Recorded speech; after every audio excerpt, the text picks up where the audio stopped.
Hello and welcome to our second human podcast. Today again we've got Keith Doan, Malcolm Owen, Alex Bernays, and sometimes I make a guest appearance at the back. Our topic for this session was GMing and how we run games. We've been to a few conventions and some people say our style is a bit different from others. I don't know what your thoughts are. Maybe you do the same, but let's have a look. All four of us have GM'd. Keith Doan has GM'd more than anyone I know from his very early days of gaming. Very rarely played. I GM'd when I was younger, more one-off tournaments for conventions. Malcolm Owen did something similar. More recently, we both got into doing our campaign at the club, and Alex Bernays has done a few one-offs.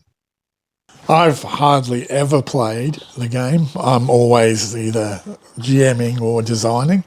That first came about from there was a club, Queensland Science Fiction and Fantasy Society, that we joined, and I joined hoping to be able to play the game, but they find you a DM. DMs are always in short supply, so you end up GMing, and then you end up GMing for life, especially in a club circuit, because everyone knows you're GM and they ask you to run games.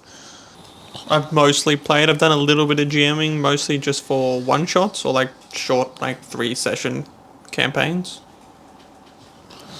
Yeah, a lot of friends of mine ended up doing, Alex said, one-shot GMing, mainly running convention games that I'd written. And so people like Darren Catton, Joe Cena, people like that used to GM for me, especially if we were running a game that required multiple DMs to put that number of groups through on a weekend.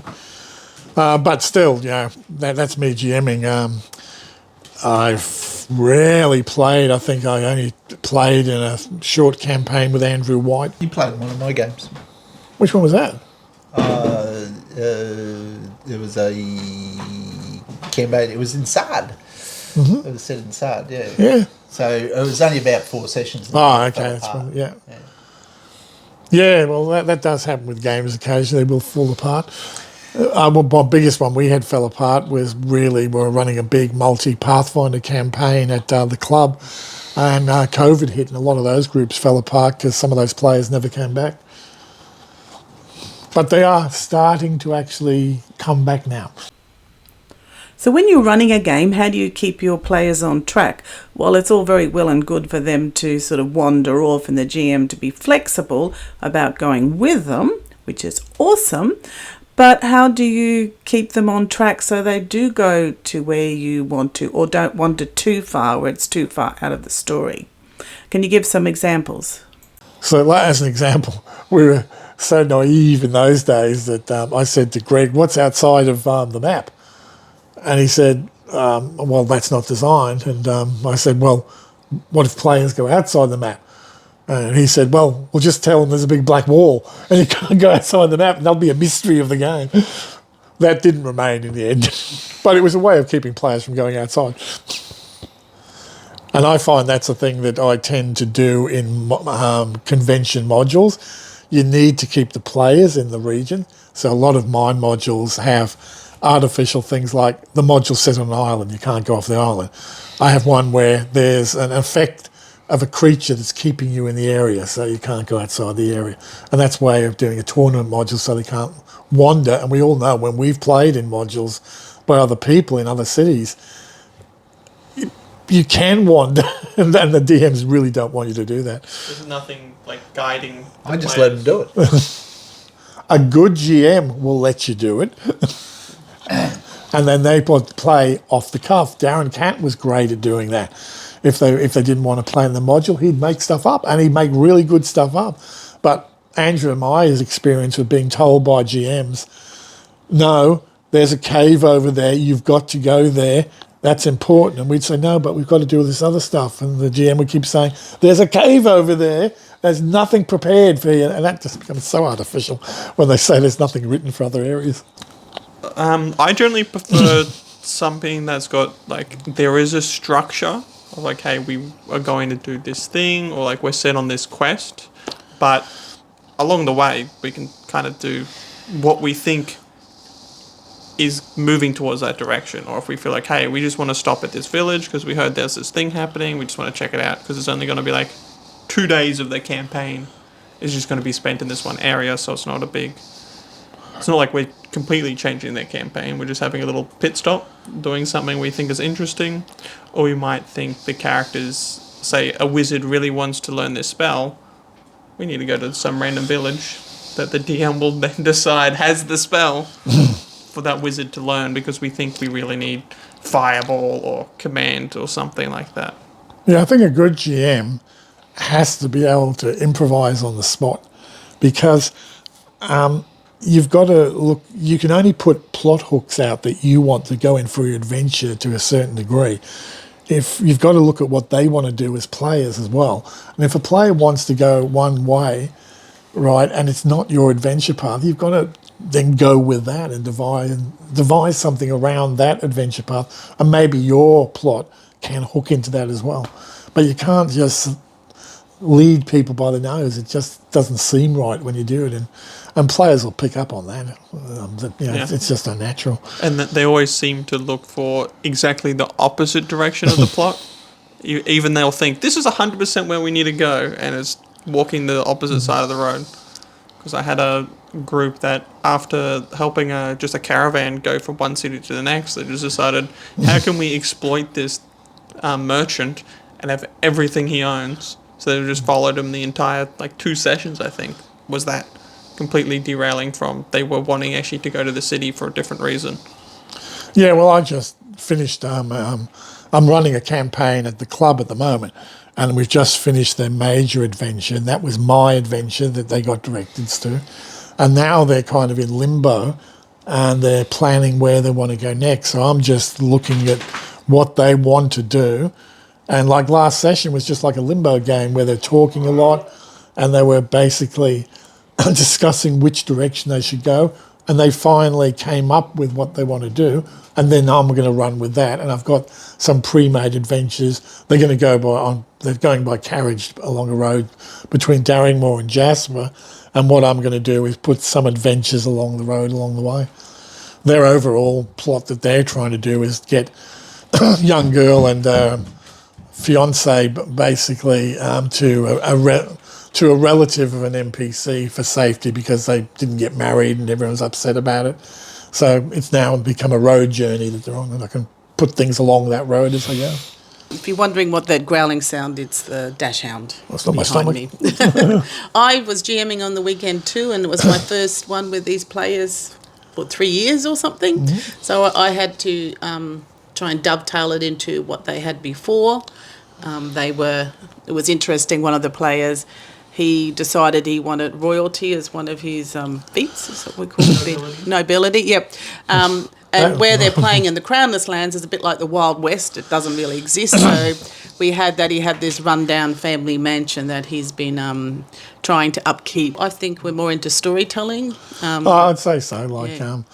Most of the things of my plots are some kind of mystery, or it's a way of getting them to use their brains rather than just basically, I'm going to go down a dungeon, kill monsters, get the treasure out of the chest. I like to go on a dungeon quest occasionally, but I don't make it that's what you're doing every week. That's one of the elements I like in role-playing games, is when you do get real emotion comes into the game from the players. Because I always remember one that Sean Serran says he really liked, and it was one where they knew that somewhere out there was this werewolf. And so what they did is they decided to lock themselves in a barn so it couldn't get them. And they all knew that the scene that had been given, there was fog outside, there was something pouring around the fog. And Sean said he got really scared at the table. and then it was when they closed the door on the barn, and then I said there was scratching going alongside of the wall. And he said, and we all turned around, and the barn doors at the other end are still open. And there was this panic on the group of making rolls to see if we could get there in time and things like that. And they were able to close the other door. And Sean said, God. So it's really good when you see players get into the game that night. I remember once we were playing a game and Keith had NPC character Maker, who was a goblin.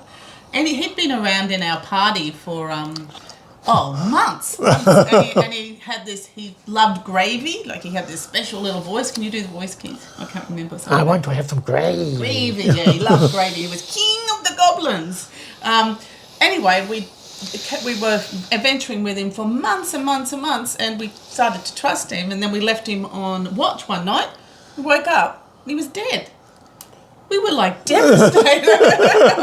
Maker had gone. So It would have been worse if he cut all your throats. No, we trusted Maker, sort You of. trusted Maker. Yeah, well, if he gave him gravy, he was pretty happy. I think he had fallen on hard times, and he was easily bribed with a jug of gravy. I remember Mikey, we used to play with, had the group shocked at one stage where the group was travelling with an NPC who was this 12-year-old girl, and for the wrong reasons, Mikey believed she was evil.